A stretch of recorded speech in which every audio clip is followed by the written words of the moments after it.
If the most important qualities of public leadership comes from life experience, then our guest today, Richmond Mayor Danny Avula, is central casting.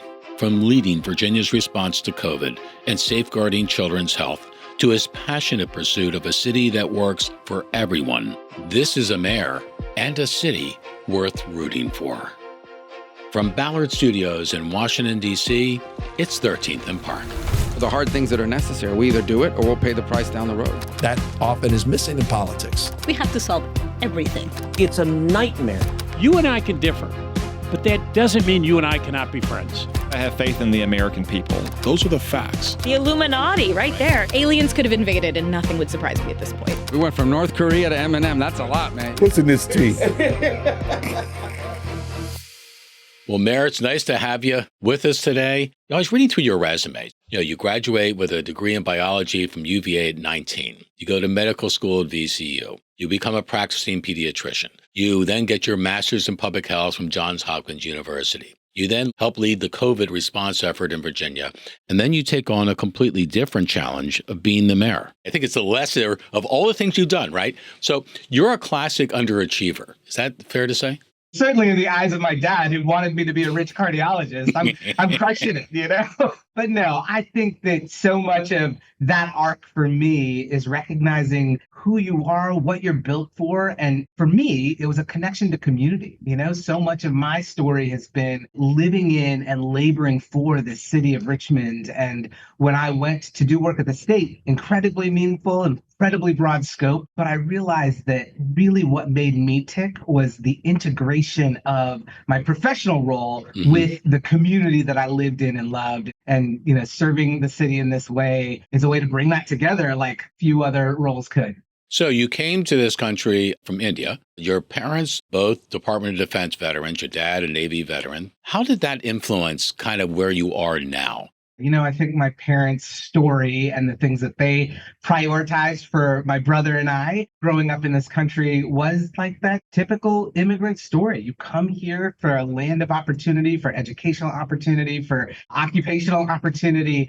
And I think, you know, in many ways, their commitments, their sacrifice, their hard work helped open doors for me along the way. And while I jokingly said, you know, I may not have achieved the pinnacle of what my parents had hoped for me, I think in many ways, you know, the opportunity to both do a job that I love and a job that is rooted in service, which is so much of how they spent their career, I think ultimately would make them really proud. So you get elected, and then seemingly almost in your first few days on the job, you got crisis on your hands, right? It's not only a snowstorm that comes in, some power outages, it's a almost nearly week-long problem with water. What prepared you for that moment? And what did you learn your first few days on the job that you had to be very good at? Certainly a brutal way to start a time in office. Although I will say there's something about a crisis that helps you figure out like who's your team, what's their ability to respond in the heat of the moment, and really kind of emboldens a connection to the community that really sets the tone for the rest of my time here. And so how did I prepare for that, or what in my career prepared me for that? I really do think coming up through both as a physician and having spent time during training, during residency, and continuing to practice, I still do a little bit of work as a pediatric hospitalist, and being in crisis scenarios, whether it's a patient who's crashing or a patient who's received a hard diagnosis, and I've got to like have that conversation with their family in a way that meets the moment, communicates clearly, reassures them, calms them. But then it was really leading through the crisis of COVID. You know, in 2020, when COVID broke, I was the public health director for our local city and surrounding county, Richmond and Henrico. And so spent, you know, the first 3 or 4 months engaging with the public, engaging with media almost daily, trying to make sense of something that did not make much sense for anybody. And so I'll say, you know, it was a little bit rocky because I barely knew who my team was. I barely knew what my communications capacity was on day 5 or 6. But I think pretty quickly we found our rhythm. And ultimately at the heart of it, it's putting yourself in the shoes of the people of the city and saying, you know, what do I need to hear right now? What do I, as the communicator in the face, need to be communicating right now? As you laid out your vision for Richmond, which has a lot of history, you talked about one of your primary goals was to figure out, and I think this is true of mayors across the country, what to do about affordable housing to allow men and women and their families to be able to live in the place where they work, as opposed to being forced out because of high cost of housing, rent, etc. What have you learned so far that maybe, just maybe, you can start to unlock what is bedeviling, I think, mayors all over the country? Yeah, this was absolutely a central issue for even why I decided to run for office. You know, I moved into the East End of Richmond almost 21 years ago. And part of what motivated that move was a desire to live in a community where young, upwardly mobile folks could live alongside people who have lived for generations in a community. And what I saw happen over time, there was a national movement towards people wanting to live in more walkable, bikeable communities close to downtown. Right. You know, that push brought a lot of money, it brought a lot of investment, and ultimately that made it impossible for many of my long-term residents to stay in the community. And, you know, this isn't a Richmond-specific issue, as you brought up. It's happening all over the country. All over. Between 2017 and 2021, we saw nationally 30% increase in average rental rates across the country. Wages have not increased that amount. And so figuring out, you know, what do you do to tamp that down, to keep rental rates or housing costs from really pricing people out of neighborhoods that in many ways they have been in and been a part of and been connected to for decades? I would say the first answer is just more housing production. When you look nationally at the data, you see that the cities that have the most modest increases in housing affordability are the cities that have just produced the most housing. There's a simple supply-demand equation there. Makes sense.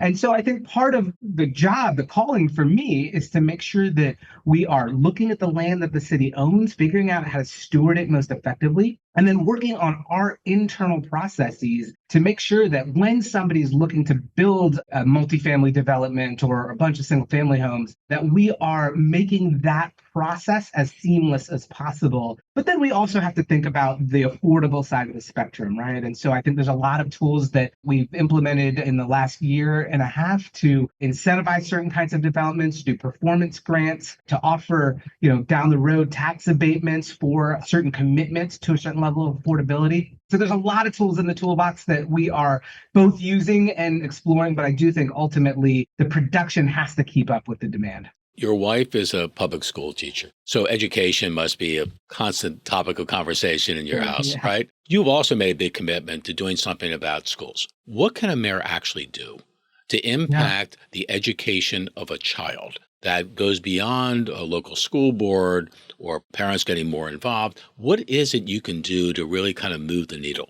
I'll say it's not just the fact that my wife teaches in our public school system, but we also have 5 kids who have all gone through our public school system. And so the fact that we just know and understand both the challenges, but also the joys of having had our kids involved in and learning from and thriving in our Richmond public school system, I think that's step number one, right? It's really crucial for me as a policymaker, as a decider about where funding is going, to know intimately this massive part of our budget. And then in the Richmond system, the school board and superintendent ultimately make operational decisions, but we decide how much to fund it. And so I think that knowledge, having had my wife work for the better part of 20 years in our school system, having had 5 kids come up through that system, has helped us understand, like, where do we need to make investments? And some of those are in the context of schools, better teacher pay, more supports in the classroom, especially when serving a high poverty student population. There's a lot of additional needs in terms of mental health support, social work, you know, meeting those as best we can in the context of schools. But with my pediatrician hat on, and this is where the conversation comes outside of what happens in those 4 walls, K through 12,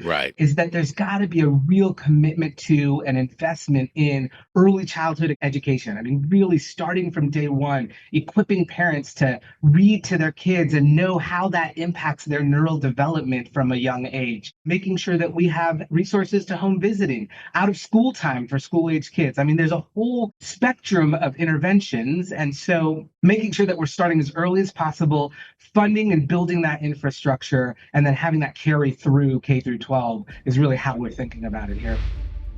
We aren't running away from our difficult past or from our hard conversations. We know that the only way forward is together. And Richmond will continue to be a city where we defend rights and freedoms and protect one another regardless of the agenda at the national level.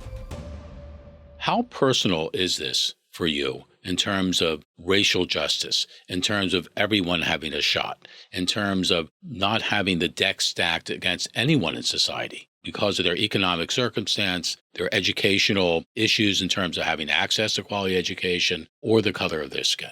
Yeah, I mean, it's central to my sense of calling to this work, and it's central to my sense of calling to this place in particular. You know, when I came here to go to medical school back in 2000, I didn't really know much about Richmond. I had very little context for the history of the city. But even spending a little bit of time here, you understand that Richmond, the historical capital of the Confederacy, the beginning of the domestic slave trade in this country, Right. you know, the ripple effects of those historic events still live with us today. And, you know, for most of my career as a public health physician, so much of what I was looking at is how do some of those historical events and then the subsequent systems and structures that people are raised in, whether that's redlining or access to care or disparate investment in educational systems, go on, how do those things ultimately lead to divergent opportunities for different communities? Right. And so, you know, every day as the public health director of the city, I was looking at why is it that low-income Black communities have somewhere between a 5 to 20-year lower life expectancy than those in other communities? And why is it that so much of that is dictated on the community that you live in and the resources that you have access to? And then how do we unwind that? In many ways, that kind of explains why I made this jump to run for office and to ultimately lead the city, is that it is about creating opportunity and eliminating any of those things that drive racial disparity, but ultimately investing in communities so that everybody has a shot for health and well-being. You are a team builder. That's kind of how you see things. That's how you approach things. How much is that skill needed, not just in Richmond, but in cities across America? It's becoming increasingly difficult to do that, but it is also more important than ever, right? Because as we look at kind of the national landscape and even the way that cable news and social media are driving division in communities, I think it's more important than ever that local leaders are finding ways to cultivate community and to find the middle ground, to find the places that we all want to live in thriving communities where everybody has a chance to do well, right? I mean, when you talk to people around the city, there are very few people who are not in agreement with those sentiments. Right. And so how do you lead in a way that brings all of those stakeholders to the table and actually helps create and cultivate a vision that everyone can get their arms around? So a core tenet of how we come to this work is actually understanding the experience of folks living in the city and interacting with City Hall and using that to iteratively improve and ultimately work towards a vision where no matter who you are, you feel connected to what we're doing here in Richmond and you feel connected to each other in a sense of community here. You've talked a lot about giving the citizens government services that really help improve their lives. To me, that's a given. And yet it's not a given in most governments. If you did that one thing, if you made City Hall under your leadership more responsive to citizen requests for help, how much would that reinstill, perhaps, Mayor, a sense of confidence people have in government overall? The two things that I am most focused on and that I heard over and over and over again on the campaign trail, housing affordability and working with City Hall operations. Yeah. Because I think you're right. I mean, not only are we writ large in a time of high frustration and low trust in government, but I think that that plays out in the daily experiences. We live in a world where your iPhone gives you access to everything and Amazon works perfectly. When you click, it shows up within hours. And what we forget, you know, when we think about the incentives of an institution of government, what we forget is that those companies are literally investing billions of dollars in the customer experience, right? Like thinking about who that end user is and how to get them what they need as quickly as possible because their revenues depend on that customer experience. That's less true in the context of government, but you know, we really need to take on that mindset. And that's something where I, as the leader of the city and our council, really have to understand we've got to make investments in technology. We've got to redesign processes because ultimately the easier it is for people to get what they need from city government, the greater sense of trust they will have. And that has a ripple effect on how we're coming together as a community. Are you bullish about America's cities? I am, only because I feel like at the national level, things just feel so unstable and chaotic. And so I do feel like cities are a place where local leaders can come together and like do things that make a difference for people. I think that local communities, cities in particular, are extraordinary laboratories for trying new things and really trying to solve the problems that people feel most acutely. So, Mayor, of all the impressive things in your resume, what stands out to some is in 2017, your experience in Dancing with the Richmond Stars, that for someone who didn't dance, suddenly you figured out not how to dance, but you danced incredibly well. One, what was that dance? And two, is that your fallback plan should everything come a cropper? Well, it was a waltz, Fly Me to the Moon, and it was a great fundraiser event for our local children's hospital here. But it took a lot of work. I mean, I was paired with a professional dancer. I definitely rode her coattails to victory, but it was a lot of fun to do. Definitely not my fallback. I'm going to have to find another plan B if this doesn't work out. Well, Mayor, thank you on behalf of, I'm sure, everyone in the community and beyond for everything you're doing and putting yourself out there in public service. Your background, I think, is kind of central casting in a lot of ways for trying to move through the challenges that any city has, much less Richmond, and for your passion in standing up and giving a voice to those who don't have a voice. And I do know that my now 2.5-day-old grandchild, if they have an issue, I now have another person I can call to reach out to for a second opinion. Right. I'll be a pediatrician on speed dial.